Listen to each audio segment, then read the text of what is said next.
Menurut Abah segalanya ada ahlinya, ya.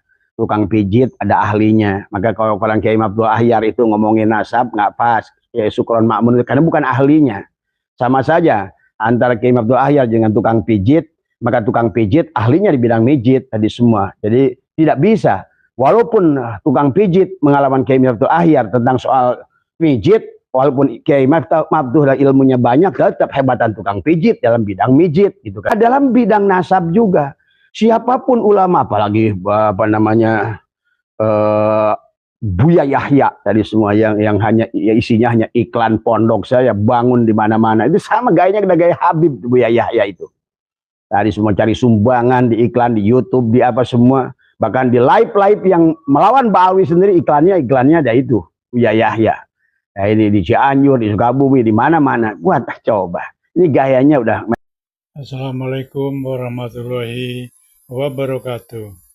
Saudara, Abah itu dalam ceramahnya mengatakan bahwa Rois Am, Yai Miftah, dan juga Buya Yahya, janganlah sekali-kali bicara nasab kalau memang bukan ahlinya. Jadi bukannya menambah pengetahuan halayak atau jemaah, malah memperkeruh suasana ya, karena bukan ahlinya.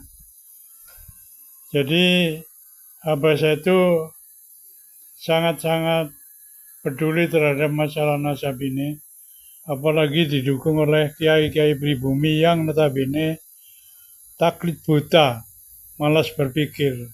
Itu kata Abah, terus ya, sampaikan kebenaran tanpa membuat fitnah, terus buka fakta-fakta, dan juga teruslah bicara di antara kita. Karena ternyata kenapa mereka itu adalah meyakini begitu kuat, karena sudah terjadi mental block.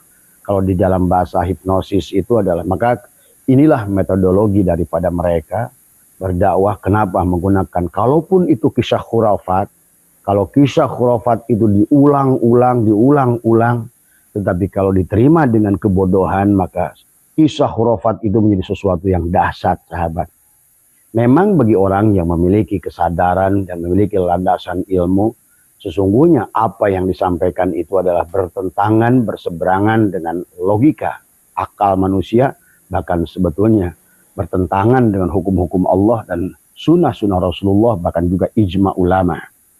Maka jangan aneh, bahkan mereka adalah, kalau secara umum kita boleh katakan, mereka sudah nggak takut dengan Allah. Bahkan mereka seolah-olah menjual Allah. Bahkan seolah-olah mereka itu benar-benar suatu kaum yang sudah seenaknya terhadap Allah. Tetapi inilah mereka tidak takut dengan dosa. Bahkan maaf di dalam melakukan kegiatan apapun. Bahkan mungkin Anda bisa saksikan sendiri dari pendakwah mereka itu, yang kelihatannya bagaimana, tapi kan faktanya sekarang Anda bisa saksikan betapa banyaknya kasus masalah pelecehan seksual yang dilakukan oleh mereka, penipuan yang dilakukan oleh mereka. Belum lama ada Habib yang mencuri motor, dan begitu banyak sebetulnya, sahabat. Tetapi kembali yang sampaikan malam dari tokoh-tokoh Bogor yang mengatakan bahwa memang tidak boleh diam. Dan Abah juga mengembalikan kembali. Kemarin Abah bersilaturahim dengan Kiai Imaduddin. Dan kita doakan semoga beliau senantiasa diberikan kesehatan. Dan Abah juga berkumpul dengan tokoh-tokoh Banten di sana. Memang ini harus dikembalikan terus, tidak boleh. Karena terjadinya doktrinasi itu adalah secara terus-menerus selama puluhan tahun, ratusan tahun. Maka kesalahan itu menjadikan sebuah kebenaran.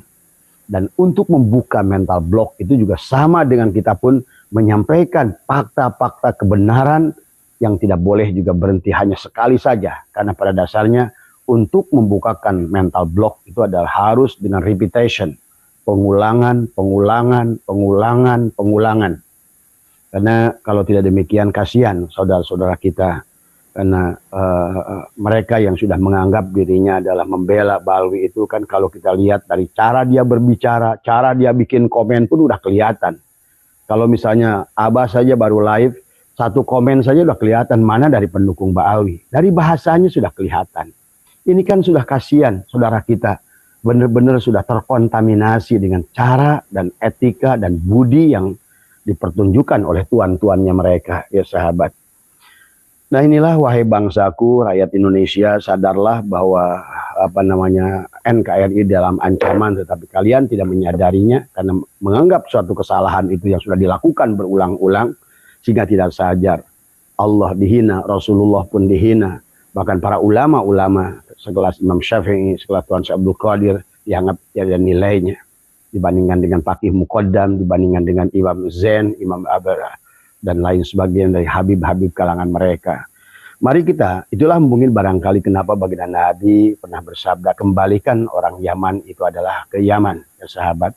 Sejarah Yaman ini tidak boleh dilupakan oleh dunia, tidak boleh dilupakan. Karena pertama ada manusia, ada raja yang berkuasa di Yaman yang bernama Abroha. Itulah orang yang pertama ingin menghancurkan Ka'bah. Dan kita itu diabadikan oleh Allah di dalam Al-Quran. Bagaimana perseteruan Abroha dengan kakeknya baginda Nabi adalah Abdul Muthalib saat itu, tentang unta yang ditahan oleh Abroha.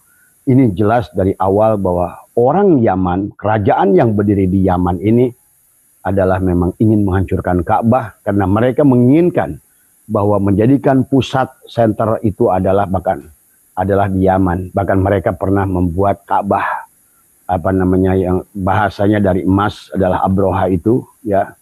Dan kemudian mereka melaksanakan tawaf yang sekarang kalau Anda lihat di Tarim, maka tidak ada tempat dimanapun di dunia yang ada Ka'bah palsu yang mereka, termasuk kita lihat video Umar bin Hafiz adalah tawaf sebagaimana tawaf di Ka'bah.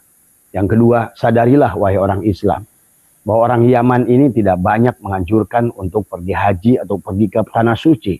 Karena yang dianggap suci oleh mereka itu adalah Hadramaut Yaman, yang pada saat faktanya nyata sesungguhnya adalah negeri yang sangat miskin, negeri yang penuh dengan berhala, yang dianggap oleh mereka adalah negeri berkah, tapi sampai hari ini masih penuh kelaparan. Dan inilah yang harus difahami, disadarkan. Karena berita yang disampaikan begitu lama, berita yang disampaikan diulang-ulang, kebohongan, akhirnya menjadikan sebuah keyakinan, ya sahabat. Saya belum lama, saudara saya sendiri adalah pergi ke Yaman tadi semua, ya. Nah inilah yang sebuah keanehan tadi, bahwa sesungguhnya bahwa saya sering dengar bahkan dulu, karena dulu Abah itu adalah sangat dekat dengan para habaib ini. Selalu memang yang dianjurkannya itu kita harus ziarah ke Tarim. Tetapi bagi orang yang ingin ziarah ke Tarim, dia harus banyak mengadakan tawasul kepada Faqih Muqaddam dengan kita mengharapkan. Tetapi sebenarnya kalau menurut Abah, kalau batin kita ini ada jernih sebenarnya tidak tidak usah membutuhkan kitab yang tebal-tebal, tidak usah membutuhkan keterangan yang banyak-banyak itu bagi orang yang belum kena dengan racun doktrinasi. Karena begitu mudah dilihat sebetulnya, sangat nyata dipandang mata. Dari perbuatannya, dari tata caranya, dari adabnya, dari akhlaknya. Tapi kembali pada saat sesuatu keyakinan itu sudah tumbuh karena doktrin, karena ketahuilah ada alam sadar dan alam bawah sadar.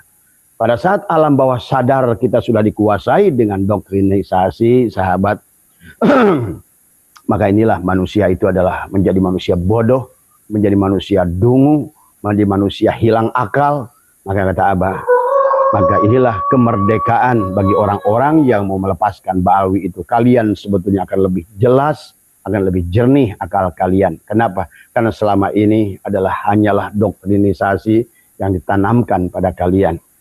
Nah, kita lihat lagi bahwa fakta sejarah yang pertama, fahami, jangan lupakan kisah Abroha, ya, yang benar-benar ingin menghancurkan Ka'bah. Kalau Anda silakan, kan Anda tahu dari surat Al-Fil, ya, kisahnya.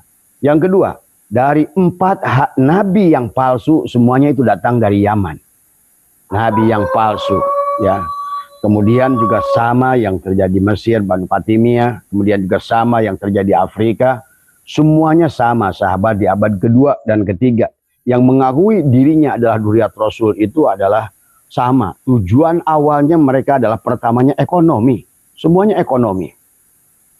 Karena pada saat seseorang itu menyandarkan dirinya kepada Duriat Rasul, maka jangan aneh, Habib-habib yang Indonesia ini juga sama tujuannya ekonomi. Karena Abah sekian puluh tahun mengalami hal semacam itu. Batu cincin yang harusnya harganya 50.000, dia minta jual 1 juta. Kemudian juga tasbih yang seharusnya adalah dengan harga yang cuma 50.000 dijual sekian ratus ribu. Kemudian juga kaligrafi yang sebenarnya hanya tiada picisannya. Mereka itu sebetulnya adalah merampok, meminta, ya. Bahkan kepada Abah itu dulu ada Habib hijau, ada Habib merah.